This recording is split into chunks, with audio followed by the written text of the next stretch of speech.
नमस्कार. आजच्या आरोग्य वृत्तामध्ये मी डॉक्टर श्वेता दवणे तुमच्या सर्वांचं स्वागत करते. चिकनगुनिया हा डासांमुळे होणारा विषाणूजन्य आजार. दक्षिण टांझानियातील किमाकोंडे भाषेमधून चिकनगुनिया हा शब्द आलाय, ज्याचा अर्थ जे वागते असा होतो.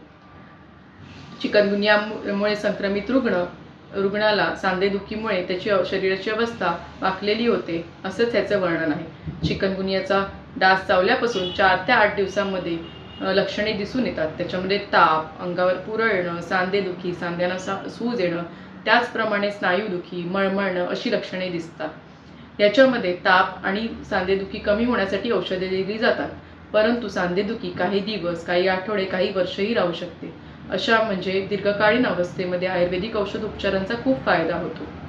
चिकनगुनियातील सांधेदुखी दीर्घकाळ राहिली असेल तर त्याच्यामध्ये ज्वरहर अशी गुळूची आणि रासनासारखी औषधं वैद्यकीय देखरेखीखाली घ्यावी.